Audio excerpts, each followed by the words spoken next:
periodista de Univisión. Presidente, muchas gracias por recibirnos en esta rueda de prensa. Todas las encuestas indican que usted obtendrá hoy la reelección. Incluso se habla de una mayoría amplia. De conseguir ese resultado que se espera y que marcan las encuestas, ¿usted piensa que El Salvador necesita una reforma constitucional? Y esa reforma constitucional, si usted considera que se necesita, ¿debería incluir la reelección indefinida? No creo que debería incluirla, pero hay una cosa importante y que me parece curioso, y lo vi en una entrevista que realizaste hace poco y me la pasaron, el clip. A mí a veces me extraña porque ustedes en su audiencia, que se cada vez menos, y pues creo que ya es como el 5% de lo que era hace unos años, pero todavía tienen alguna, y su audiencia era, y es todavía, mayoritariamente los latinos en Estados Unidos. Y si tú le preguntas a los latinos, no estoy hablando de los salvadoreños, estoy hablando de los latinos en Estados Unidos, mexicanos, guatemaltecos, hondureños, salvadoreños, colombianos, peruanos, ecuatorianos, argentinos, etcétera. Si tú le preguntas a los latinos en Estados Unidos, al 100% de tu menguante audiencia, el 100% está de acuerdo con lo que estamos haciendo acá. Pero todos los reportajes de Univisión, son negativos. Que El Salvador está en régimen de excepción, que la gente sufre la dictadura, que el presidente se quiere reelegir inconstitucionalmente. Yo les pregunto, ¿para quién trabajan? Si su población, su audiencia nos apoya y ustedes, todas las notas son negativas. Si alguna nota fuera positiva y alguna negativa, pues sería balance. Pero todas las notas son positivas. Y yo pregunto, ¿para quién trabajan? Van a perder el último 5% de audiencia y el cheque de Soros se va a acabar. Y al final de cuentas van a acabarse y van a decir, bueno, ahora Univisión va a ser una cuenta de Twitter. Yo creo, sinceramente, ya te respondí tu pregunta, pues creo que no es necesaria la reforma constitucional. Ya está, esta la respondí. Pero lo que sí creo que es necesario es de que los medios tengan un poco de balance, pues, un poco de dignidad. Y yo entiendo que a veces, pues, ni modo, les hacen la plana, pero creo que es importante que escuchen no a mí, porque yo soy un político con intereses políticos y con una versión subjetiva de la realidad, escuchen a su audiencia. Abran el teléfono y que les caigan al azar 100 llamadas. Ni siquiera lo tienen que hacer en la central, háganlo en las filiales y se van a dar cuenta de la opinión de su audiencia, no de la mía, de su audiencia sobre sus reportajes. Se lo digo como un consejo, pero bueno, respondiendo a su pregunta, no creo que sea necesaria una reforma constitucional. Siguiente pregunta. Presidente, vamos a escuchar la tercera pregunta a cargo de la periodista de Televisa. Buenas tardes, señor presidente, mucho gusto. Buenas tardes. Su gestión ha logrado cautivar a un elevado número de sectores de muchos países, también incluyendo América Latina, sobre todo porque compartimos muchos de los problemas que usted ha logrado controlar en El Salvador. ¿Qué le espera si usted llega a reelegirse a El Salvador? ¿Qué podría esperar el mundo entero hoy que tienen los ojos puestos en este país centroamericano? Muchas gracias. Bueno, yo creo que yo le dije una vez a una persona de una multilateral, él me decía que eliminar la delincuencia iba a traer un costo económico muy alto, porque lastimosamente, y aunque no lo queramos aceptar, la delincuencia es una economía en sí misma. Es decir, hay una economía delincuencial, hay un mercado negro que mueve droga, armas, extorsión, sicariato y otras cosas, incluso legales que se utilizan para cosas ilegales, como celulares, saldos, alcohol. Incluso las personas que son delincuentes pues tienen familias que compran cosas legales como comida, leche para los niños, pañales, internet, celular, cable, electricidad, teléfono, etcétera. Y pues obviamente al remover esa capa de la economía íbamos a tener una caída en el PIB. Gracias a Dios no la tuvimos. De hecho, no solo no caímos, sino que crecimos. Pero en ese momento que no sabíamos, pensábamos que íbamos a caer un poco en el PIB. Yo le decía, es como una persona que le detectan cáncer y le dicen, mire, usted tiene un cáncer. Usted ahorita se ve sano y usted puede continuar así, pero tarde o temprano el cáncer va a hacer metástasis y luego va a seguir y va a terminar viviendo de eso. Si usted, lo que podemos hacer ahorita es hacer una cirugía, hacer quimioterapia y radioterapia, y luego usted va a salir curado, primero Dios, si todo sale bien. Pero tiene que ver que va a salir con una cirugía, va a salir con quimioterapia y va a salir con radioterapia. El Salvador tenía un cáncer con metástasis porque estaba en todos los lugares, en todas las zonas, el 25% del territorio estaba controlado por pandillas. Y al final, el 85% del territorio controlado por pandillas. Y al final, El Salvador estaba con metástasis. Pero hicimos la cirugía, hicimos la quimioterapia, estamos haciendo la radioterapia y estamos ya sin el cáncer de pandillas. Probablemente la fotografía en ese momento, o debería de ser la fotografía en ese momento, es una persona desgastada, débil, herida, pero está sana ya. Y ahora solo le queda recuperar peso, recuperar sentir que le vuelva el pelo y estar bien y decir, bueno, superé el cáncer y ahora ya tengo tiempo para hacer todo lo demás. Y luego pues podré viajar y estar con mi familia y emprender mi negocio, pero primero tengo que resolver lo que me está matando. Entonces nosotros en El Salvador resolvimos literalmente lo que nos está matando. Y gracias a Dios, nuestra fotografía actualmente no es tan mala como se esperaba, porque de hecho crecimos en el PIB, no tuvimos la caída que los expertos decían que íbamos a tener. Tal vez no crecimos como hubiéramos querido, pero crecimos. Y entonces, ahora yo creo que lo que viene para El Salvador es un periodo de prosperidad, porque ya no hay freno para poner un negocio, ya no hay freno para estudiar, ya no hay freno para trabajar, ya no hay freno para el turismo, ya no hay freno para los cientos de salvadoreños que quieren regresar, que emigraron en su momento, pero ya tienen la solidez financiera, la tranquilidad para poder regresar a su país, a su casa, donde los invitamos y los queremos de regreso, los que puedan. Otros no van a poder regresar, pero podrán venir de turistas, o podrán venir algunos días, o podrán tener una segunda casa acá, o cuando haga frío allá pueden venir acá de verano, bueno, aquí siempre es verano casi. Entonces, si nosotros hemos ya superado nuestro cáncer con metástasis, que eran las pandillas, ahora solo queda recuperarnos y ser la persona que siempre quisimos ser, que nunca pudimos porque lastimosamente estuvimos importando violencia, escuchando las recetas del exterior, desangrándonos entre nosotros, y tenemos los 2 años de la guerra civil, más los 30 años posteriores, más los 10 años de la guerra civil anteriores, donde empezó realmente la guerra, 50 años de sangre que acabaron hace poco. Y entonces creo que después de medio año de sufrir, ahora es nuestro tiempo de salir adelante. Muchas gracias. Finalizamos la conferencia de prensa con la pregunta de la periodista argentina del medio La Nación.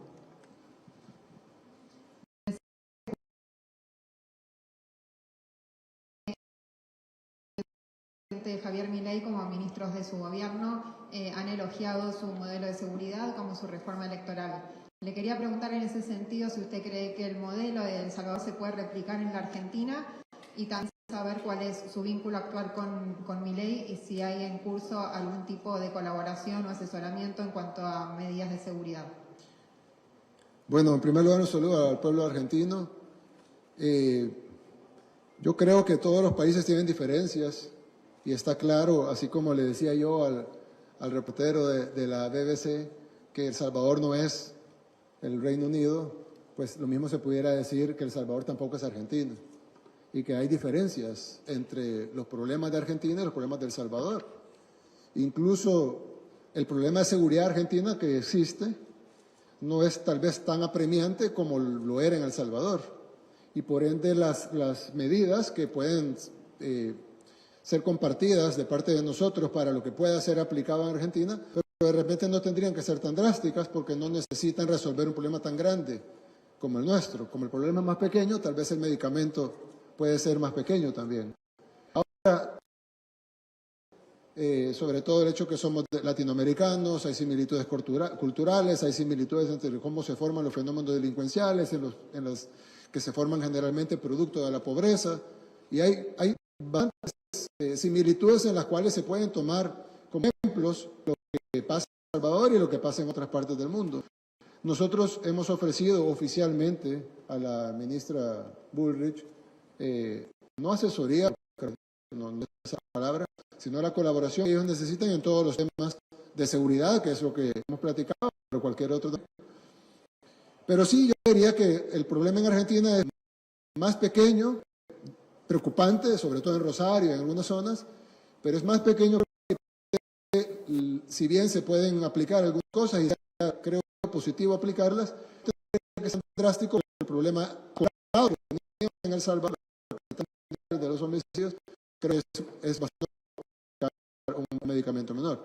En el tema del presidente Milei, yo solo una vez, fue una conversación bastante larga para lo que era, porque yo lo hablé para felicitarlo por, y pues nos quedamos hablando un montón de tiempo y me dio un panorama de Argentina muy difícil. Él no había asumido todavía como presidente, era presidente electo. Me dio un panorama de Argentina muy difícil y sobre todo en lo económico, el tema de la inflación, etcétera. Va a ser muy duro que se haga, viendo que hay mucho talento y mucha gente muy inteligente, aparte de que él es una persona inteligente también, pero va a ser difícil resolverlo. Yo en lo personal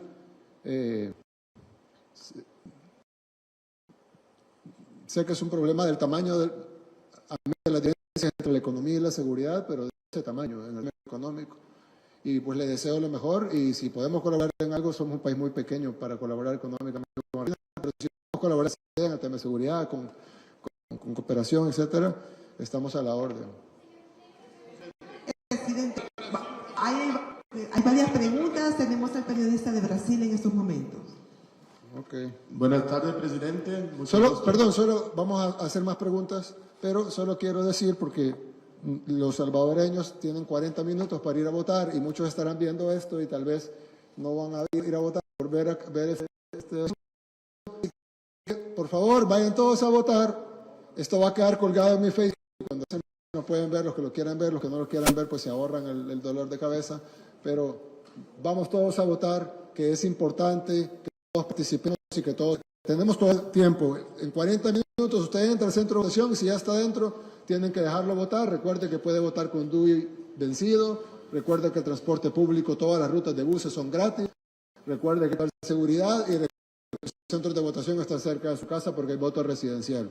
Y que si entró al centro de votación, tiene que votar, así pase la hora, pero si está en la cola, lo tienen que dejar votar. Así que todos vayamos a votar, por favor. Presidente, mucho gusto hablar con usted. Gracias. Mi nombre es Renato, yo soy de Brasil, Radio Joven Pan y de la revista Valete. La pregunta es cómo usted, el impacto de sus políticas de seguridad alrededor del mundo. En Brasil nosotros tenemos muchos problemas con la cuestión de la seguridad y si usted ya ha hablado con el gobierno brasileño, si quiere visitar Brasil, si tiene algún tipo de contacto, porque nosotros queremos influenciar la política brasileña con las ideas de usted. Muchas gracias. Gracias. Sí, he conversado un par de veces con el presidente Lula, pero jamás me ha mencionado el tema de seguridad. Me imagino que él tendrá su forma de el acercamiento de lo que quiere hacer a la situación. Nunca hemos conversado de ese tema. Yo creo que El Salvador lo que le muestra al mundo es que todos los problemas tienen solución cuando hay voluntad política. Hay gente que dice, pero El Salvador es pequeño y por lo tanto El Salvador se puede arreglar, pero en un país grande no se puede arreglar. Bueno, así me decían a mí cuando era alcalde de Nuevo Cuscatlán y corrí para el alcalde de la capital. Decían, pero Nuevo Cuscatlán es pequeño y San Salvador es una ciudad grande, es la capital, no va a poder manejar la capital.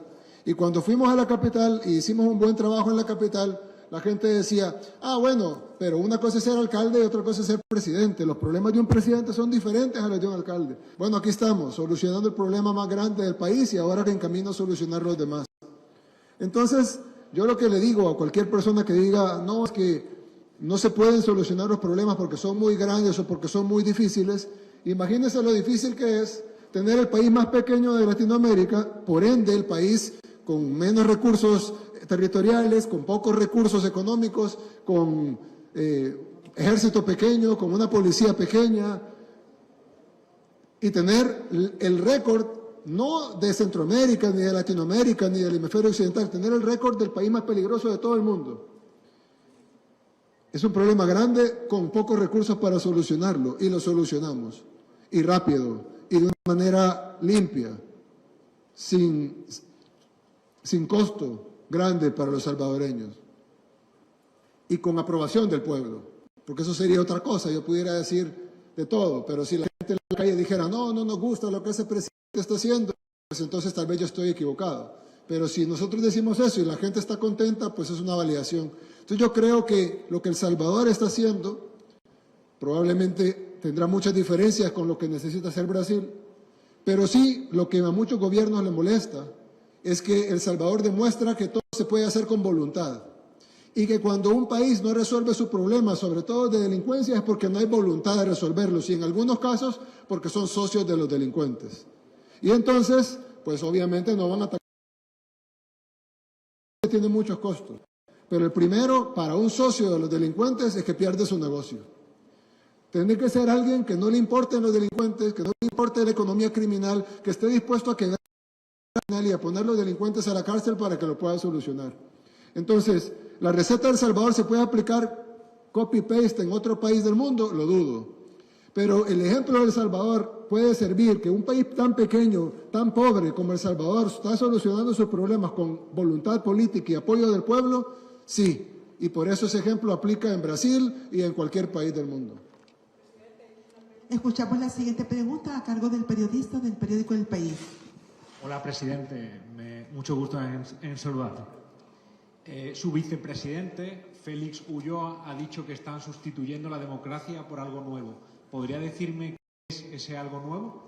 No sé si dijo que... New York Times. Tendría que escuchar la grabación. Yo no le creo nada al New York Times, nada. Pero bien, te voy a decir lo que digo yo. Ya lo que diga él se lo voy a preguntar a él. Yo no soy el vicepresidente. Nosotros no estamos sustituyendo la democracia, porque El Salvador jamás tuvo democracia. Esta es la primera vez en la historia que El Salvador tiene democracia.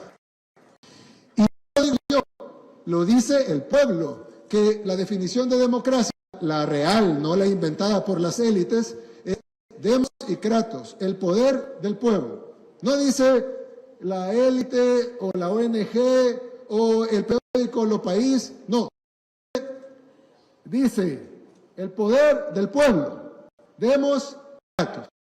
El pueblo, demos, que tiene el poder, dice, queremos un régimen de excepción, queremos la política de seguridad del presidente. Y hoy en unas horas vamos a saber si quieren que continúe este presidente, y vamos a saber si quieren que continúe o qué configuración quieren de la Asamblea Legislativa. Ellos pueden decidir en una Asamblea Legislativa balanceada, pueden darle, no la mayoría ni la mitad, pero una minoría que sirva para bloquear algunas cosas como o elección del fiscal general o elección de magistrados de la Corte Suprema de Justicia, o pueden elegir a un presidente que ya sabe, y pueden elegir también a una Asamblea Legislativa con una configuración todavía mayor a la actual, a favor de lo que el gobierno está haciendo. Si el demos, con su kratos, dice que eso quiere, eso es democracia.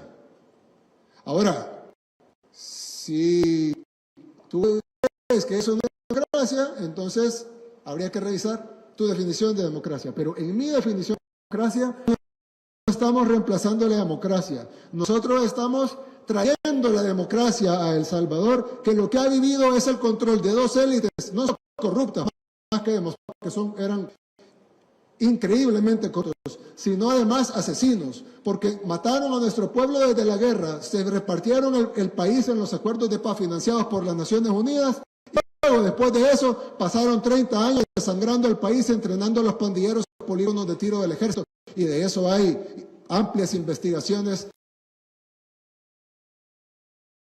está judicializado y que el exministro de Defensa está preso por haber prestado de tiro a los pandilleros para enseñarle en la cabeza y en el corazón a los salvadoreños. Porque les enseñaba a pegarles en patas, les enseñaba a pegar en la cabeza y en el corazón.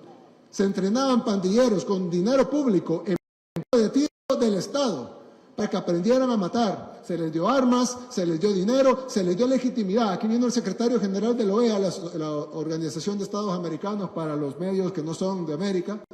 Vino el secretario general de la OEA a abrazarse con los pandilleros, a decirles que ellos tenían que tener legitimidad y a darles la posibilidad de convertirse en partido político.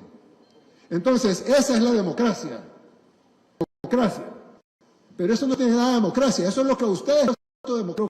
Lo único que tiene es democracia. Es el sufrimiento del pueblo a través de las élites. Nosotros, la democracia real, que al fin tiene El Salvador, que es que el pueblo salvadoreño puede decidir su futuro en total libertad y tranquilidad. Y con la seguridad de que no te van a matar en la calle, ni te van a robar tu cámara, ni va a venir un policía a estar, porque aquí, como pueden ver todos los periodistas son libres de grabar, de preguntar, de ir a donde quieran. Es más, dicen, uy, la cárcel es de Bukele, pero son los únicos porque en cárceles y a los que permiten entrar a las cárceles, de repente, cualquier país de Latinoamérica, ¿cuántos periodistas muertos, cuántos periodistas presos? En El Salvador, ninguno. Ningún periodista muerto, ningún periodista preso. Ustedes andan totalmente en total libertad. No sé, es como que si ustedes no quisieran creerle a sus ojos y quisieran creerle a lo que viene de Europa. En una oficina, alguien escribe una cosa en el ordenador, como le llaman ustedes, se las envían al celular, ¡pum! El Salvador es dictadura, la gente está oprimida, los periodistas no pueden hacer su trabajo. Sí, señor. Pero usted ve que no es dictadura, que la gente está votando en democracia. Ve que la gente no está oprimida. Le pregunta al pueblo, no, yo no estoy oprimido, estoy feliz. Voy a ir a preguntar a otro lado, va a preguntar a otro lado, va a una comunidad, estamos felices.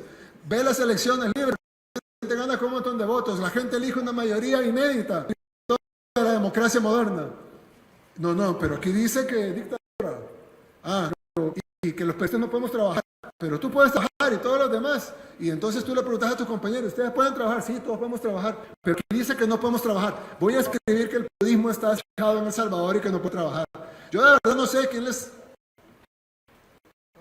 metió en la cabeza cosas que ustedes con sus propios ojos, es decir, si tienen un respeto por su profesión, vean con sus propios ojos, agarren esos micrófonos, esas grabadoras, esas libretas, vayan donde la población, pregunten respuesta, consignen eso en el periódico, peleen en la mesa editorial que se lo publiquen, que sea la realidad de lo que ustedes vieron en El Salvador.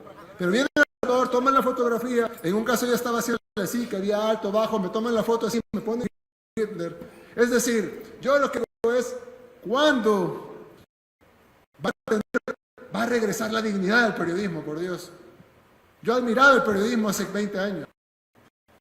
Gracias a Dios no me dediqué a eso, porque es increíble cómo les han destruido la independencia mental. No pueden ver la realidad en los ojos. Aquí está en El Salvador, caminan por la calle en libertad, le preguntan a la gente en libertad y van a consignar en su periódico. Estoy seguro que El Salvador vive en una dictadura, que no hay democracia y que el periodismo es perseguido. No sé qué decirte. Continuamos con la siguiente pregunta a cargo de la periodista independiente Berberena. Elena Berberana, periodista independiente, periodista española. Muchísimas gracias. Sobre todo lo que está diciendo, la verdad es que permíteme que corrobore también esto que le llaman lo país, y en lo país española lo puedo decir. Soy independiente precisamente por eso que usted está diciendo.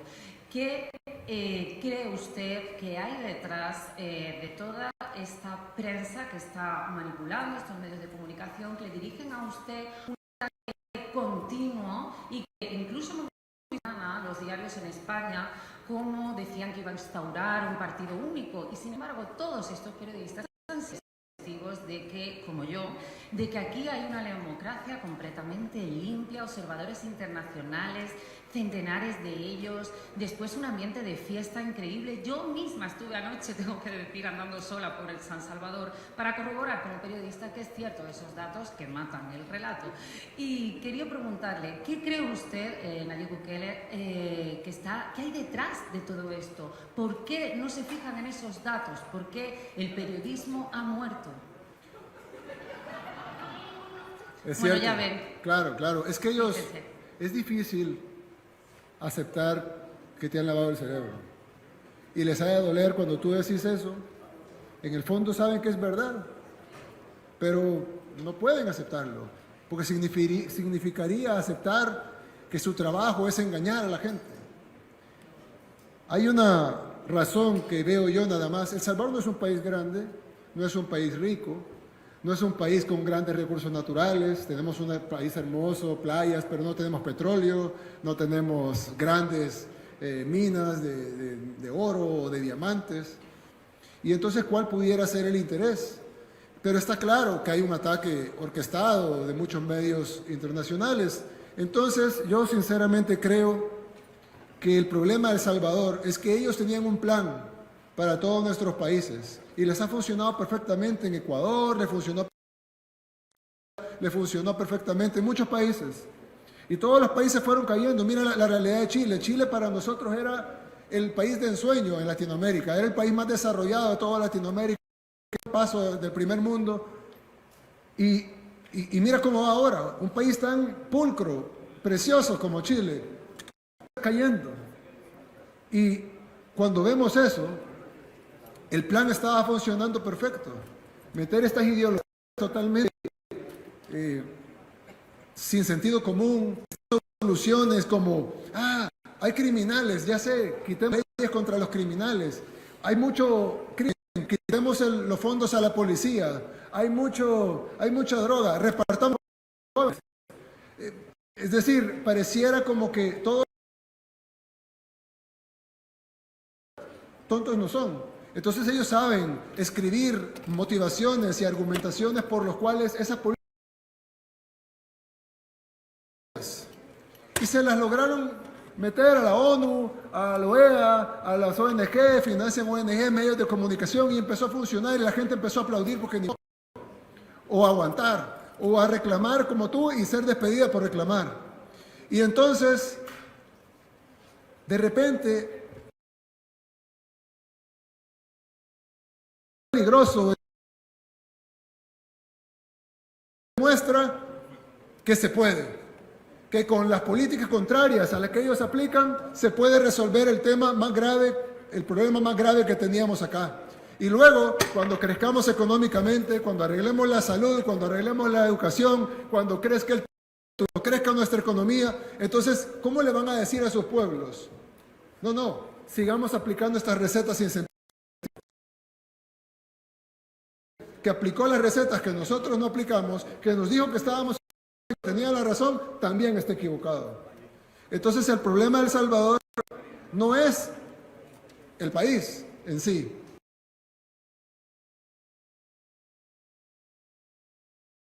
Un país tan pobre, un país tan pequeño, un país tan, no para mí, pero para ellos, tan insignificante, puede demostrarles que las cosas se pueden hacer. Todas estas ideologías que no tienen ningún sentido. Entonces se les cae su narrativa y ellos viven de la narrativa. ¿Cómo pueden? Y deben de trabajar para destruirlo.